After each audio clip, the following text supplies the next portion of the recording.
JEE advance 2024 के most easy questions का discussion करते हैं आज। दोनों ही दो क्वेश्चन लेंगे हम। दोनों ही क्वेश्चंस जो हैं वो थर्मोडायनेमिक्स के टॉपिक में से हैं और पहला क्वेश्चन है बच्चों ये। तो बहुत ही आसान क्वेश्चन है, बिल्कुल एकेडमिक लेवल का क्वेश्चन है, आप उससे कर लेंगे। और इससे आप ये भी देखिए कि मतलब जेईई एडवांस के क्वेश्चंस जो हैं ऐसा नहीं है कि वो अनसॉल्वेबल होते हैं, सॉल्व हो सकते हैं थोड़ा सा अगर ध्यान से करेंगे तो। ये उसी बात का प्रूफ है ये क्वेश्चन। देखिए क्वेश्चन ये है, एक साइक्लिक प्रोसेस दिया हुआ है। थर्मोडायनेमिक्स में आप प्रोसेसेस वगैरह पढ़ते हैं तो उसी सीक्वेंस में एक साइक्लिक प्रोसेस दिया हुआ है JKLM। उसका PT ग्राफ दिया हुआ है, प्रेशर टेम्परेचर ग्राफ। और ये चीज़ें हमें पूछी हुई हैं कि कंप्लीट साइक्लिक प्रोसेस में वर्क बताइए, डेल्टा U बताइए गैस की JK प्रोसेस में, heat given to the gas बताइए यानी कि Q बताइए KL प्रोसेस में, और फिर डेल्टा U बताइए MJ प्रोसेस में। ठीक है जी, तो ये चीज़ें पूछी गई हैं। ये मैचिंग कॉलम टाइप का क्वेश्चन था, तो आपसे चार चीज़ें पूछी गई थी, चार चीज़ें निकाल के मैच करना था आपको। तो आइए इसको सॉल्व करते हैं। पहले इसको डिकोड कर लेते हैं, ये है क्या। JK में प्रेशर कांस्टेंट है तो JK हो गया आइसोबारिक प्रोसेस। KL में टेम्परेचर कांस्टेंट है तो KL क्या हो गया, आइसोथर्मल प्रोसेस। LM में फिर से प्रेशर कांस्टेंट है तो LM क्या हो गया, आइसोबारिक प्रोसेस।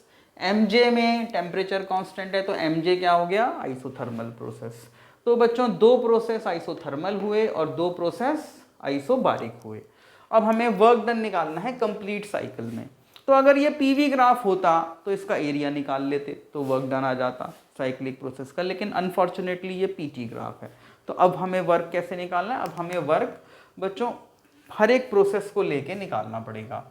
यानी कि W टोटल जो आएगा वो आएगा, यहाँ से स्टार्ट करता हूँ, WJK plus WKL plus WLM plus WMJ, ऐसे करके आपको वर्क निकालना पड़ेगा। तो आइए अब इसमें कुछ कर नहीं सकते, लेकिन बहुत आसान है, निकल जाएगा, फटाफट निकल जाएगा वर्क। देखिएगा WJK निकालते हैं तो भाई JK कैसा प्रोसेस है, आइसोबारिक, तो वर्क हो जाएगा P डेल्टा V, और P डेल्टा V को हम क्या लिख देंगे, NR delta T। P delta V को आइडियल गैस इक्वेशन से बच्चों लिख सकते हैं NR delta T। Number of moles हमें 1 गिवन थे, यहाँ 1 मोल गिवन था इस क्वेश्चन में। आप देखेंगे एडवांस के पेपर में तो उसमें क्लियरली मेंशन था 1 मोल ऑफ मोनोएटॉमिक गैस। ये प्रोसेस किस पे कराया जा रहा है, 1 मोल ऑफ मोनोएटॉमिक गैस पे कराया जा रहा है। ये हमें गिवन था। तो n हमारा हो जाता है 1, r तो r है ही, और डेल्टा t इस JK प्रोसेस में हो जाएगा 3T0 माइनस T0, जो कि हो जाएगा 2T0। तो 2R T0 आपका वर्क आ गया, सिंपल। अब WKL निकाल लेते हैं। तो KL कैसा है बच्चों, आइसोथर्मल प्रोसेस है। आइसोथर्मल प्रोसेस का फॉर्मूला लगा देते हैं, initial pressure final pressure given है। तो आइसोथर्मल प्रोसेस में फॉर्मूला होता है NRT, पहले मैं फॉर्मूला लिख देता हूँ, ln P1/P2। ये फॉर्मूला होता है आइसोथर्मल प्रोसेस के वर्क का। ये हमने लगाया, n हो गया 1, r हो गया r, t हो गया 3T0, और ln P1/P2 हो गया P0/2P0। तो ये सिंप्लीफाई करके आ गया -3RT0 ln 2। ठीक है जी, माइनस बाहर आ गया, 1/2 का माइनस बाहर आ गया। अब इसी तरह से WLM निकालते हैं। WLM निकाला तो LM आइसोबारिक प्रोसेस है तो वर्क डन हो जाएगा P डेल्टा V, जो कि हो जाएगा NR डेल्टा T, जो कि हो जाएगा 1 into R into delta T क्या होगा, T0 माइनस 3T0, तो माइनस के 2T0, तो माइनस के 2R T0। ये आपका आ गया WLM। अब निकालते हैं WMJ। तो MJ फिर से बच्चों एक आइसोथर्मल प्रोसेस है MJ। तो वर्क का फॉर्मूला मैं लिखता हूँ NRT ln P1/P2, जो कि सॉल्व करके हो जाएगा 1R, टेम्परेचर हो गया T0, और ln P1 कितना है 2P0/P2 कितना है P0, तो ये आ गया RT0 ln 2। तो बच्चों ये हमारे पास सारे वर्क आ गए, 1, 2, 3 और 4। और इन सबको जब ऐड करेंगे तो टोटल वर्क आ जाएगा। तो जब आप ऐड करेंगे तो ये और ये तो कैंसिल ही हो जाएगा, और ये आपका क्या बन जाएगा, माइनस के 2RT0 ln 2। तो बच्चों इस वाले पार्ट का आंसर क्या आ गया, माइनस के 2RT0 ln 2। ये इस पार्ट का आंसर आ गया। तो ये आपका एक पार्ट निकल के आ गया, देखिए, ठीक है।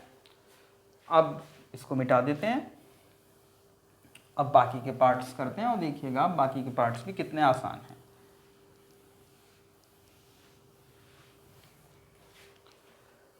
डेल्टा यू निकालना है in the process JK, delta U निकालना है इन द प्रोसेस जेके।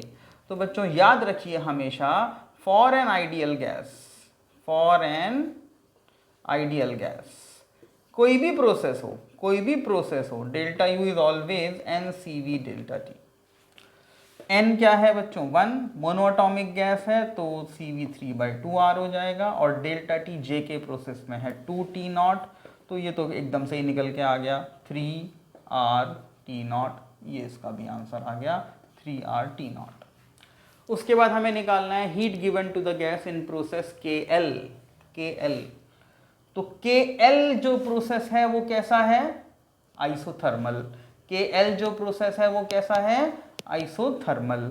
तो QKL क्या हो जाएगा? WKL, जो कि हम पहले ही निकाल चुके हैं, क्योंकि आइसोथर्मल प्रोसेस में डेल्टा यू 0 होता है, तो Q is equal to W लगाया, QKL is equal to WKL is equal to 1 into R into 3T0 और into ln P1 upon P2, यानी कि P0 अपॉन 2P0। तो ये आ गया आपका माइनस के 3RT0 ln 2, ये आ गया heat given to the gas in process KL, ये भी हो गया। अब निकालना है बच्चों delta U of gas in process MJ। तो भाई MJ कैसा प्रोसेस है? MJ है आइसोथर्मल प्रोसेस, ठीक है। तो MJ में डेल्टा यू पूछ रहा है, तो ये MJ कैसा प्रोसेस है? आइसोथर्मल। और आइसोथर्मल प्रोसेस में टेम्परेचर क्या रहता है? कांस्टेंट। तो इंटरनल एनर्जी भी आइडियल गैस की क्या रहेगी? कांस्टेंट। तो डेल्टा यू क्या हो जाएगा? 0। तो आइसोथर्मल प्रोसेस है तो डेल्टा यू वैसे ही 0 आ गया, तो ये भी हो गया। तो बच्चों चारों पार्ट निकल गए, और मुश्किल से आपके 2 या 3 मिनट इसको सॉल्व करने में लगे होंगे। ये देखिए, ये है एडवांस का क्वेश्चन। आइए नेक्स्ट क्वेश्चन देखते हैं, मोस्ट इजी वाली कैटेगरी में। नेक्स्ट क्वेश्चन जेईई एडवांस 2024 के पेपर 1 सेक्शन 3 में क्वेश्चन ये है, ये भी हीट एंड थर्मोडायनामिक्स टॉपिक से है। क्वेश्चन है, एक सब्सटेंस की स्पेसिफिक हीट गिवन है C is equal to KT। K यहाँ पे कोई कांस्टेंट है और T है एब्सोल्यूट टेम्परेचर, यानी कि आप देख सकते हैं स्पेसिफिक हीट वेरिएबल है, टेम्परेचर के साथ वेरी कर रही है। और हमें गिवन है heat required to raise the temperature of 1 kg of substance from -73 degree Celsius to 27 degree Celsius is NK, ये हमें गिवन है। तो N की वैल्यू बतानी है। तो अब क्योंकि टेम्परेचर जो है वो हमारा यहाँ पे एब्सोल्यूट है, तो इनको भी एब्सोल्यूट टेम्परेचर्स में चेंज कर लेते हैं। तो -73 डिग्री सेल्सियस कितना हो जाएगा जी? 200 केल्विन, और 27 डिग्री सेल्सियस कितना हो जाएगा जी? 300 केल्विन। अब इस क्वेश्चन को हम बच्चों 2 मेथड से सॉल्व करेंगे। पहला मेथड, क्योंकि लीनियर वेरिएशन है, स्पेसिफिक हीट में क्या है? लीनियर वेरिएशन है। तो जब भी लीनियर वेरिएशन होता है तो हम एवरेज ले सकते हैं। उस केस में हम क्या ले लेते हैं? Average initial plus final by 2, average ले लेते हैं इसमें। तो हम एक काम करते हैं, क्योंकि हमें 200 केल्विन से 300 केल्विन तक जाना है, तो हम पहले इनिशियल स्पेसिफिक हीट निकालते हैं बॉडी की, तो वो क्या होगी? 200 के। फाइनल स्पेसिफिक हीट निकालते हैं, वो क्या होगी? 300 के। एवरेज ले लेते हैं अब इनका, एवरेज स्पेसिफिक हीट निकाल लेते हैं। C initial plus C final by 2, ये आ जाती है 250 के, ठीक है जी। अब ये एवरेज को आप कांस्टेंट मान लो। अब ये आपने एवरेज निकाल लिया, यानी कि 200 केल्विन से 300 केल्विन की हीटिंग के लिए ये आपकी स्पेसिफिक हीट हो गई, जो कि कांस्टेंट रहने वाली है। अब आप फॉर्मूला लगा सकते हैं, Q is equal to MC delta T। तो Q हमें क्या गिवन है? NK, M हमारा 1 kg हो गया, C हमारा 250 K हो गया, डेल्टा T हमारा 100 हो गया। देखिए 200 टू 300 में 100 हो गया, तो K से K कैंसिल हो गया, तो N की वैल्यू क्या आ गई? 25000। ये N की वैल्यू आ गई, खत्म हो गया क्वेश्चन। अब एक दूसरे तरीके से भी करते हैं, अगर आपको ये क्लिक ना करे तो। ये क्लिक ना करे तो एक दूसरे तरीके से भी इसका सोल्यूशन कर सकते हैं। आइए वो भी मैं आपको बता दूं। वो कैसे होगा? वो बच्चों ऐसे होगा, क्योंकि वेरी कर रही है स्पेसिफिक हीट, तो आप यहाँ पे लिखेंगे d Q is equal to m c d T, d Q is equal to m c d T, और फिर इंटीग्रेट करेंगे दोनों साइड्स और Q निकालेंगे, तो Q आपका आ जाएगा integration m c d T. तो ये क्या बन जाएगा?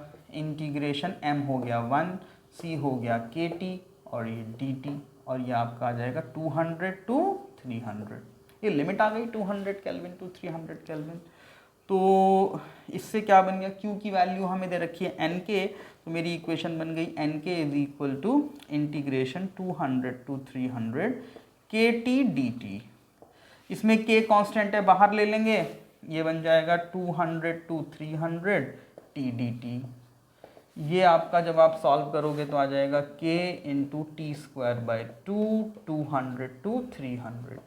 तो इससे आपका बन जाएगा एन के इज इक्वल टू 1/k/2 को मैंने बाहर ले लिया, और ये बन गया टी स्क्वायर 200 टू 300।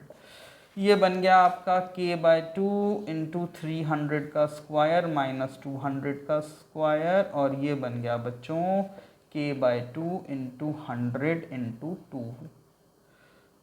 500। और इससे भी वही निकल के आ गया nk is equal to 250 into 100 into k से k हो गया कैंसिल, तो n की वैल्यू आ गई 25,000। ये आपके n की वैल्यू आ गई। ये दूसरे तरीके से हो गया बच्चों सोल्यूशन। ये थोड़ा लेंथी है, वो तो बहुत ही आसान था, एवरेज ले लिया, लेकिन ये ध्यान रखिएगा एवरेज तभी ले सकते हैं इस तरह से, इनिशियल प्लस फाइनल बाय 2, इस तरह से एवरेज तभी ले सकते हैं जब लीनियर वेरिएशन हो। तो ये बच्चों 2 क्वेश्चन डालने का पर्पज़ ये था आपको ये बताना कि जेईई एडवांस के क्वेश्चंस बहुत टफ नहीं होते, थोड़े इंट्यूटिव होते हैं, लेकिन अगर आप थोड़ा सा सोचने की हैबिट डेवलप करेंगे तो जेईई एडवांस के क्वेश्चंस को आप आसानी से सॉल्व कर सकते हैं। अपना सिर्फ एनसीईआरटी के कॉन्सेप्ट से, सिर्फ क्लास 11th 12th के जो कॉन्सेप्ट्स आप पढ़ते हैं सिर्फ उनसे थोड़ा सा इंट्यूटिव थिंकिंग डेवलप करके आप एडवांस के क्वेश्चंस बड़े आराम से सॉल्व कर सकते हैं।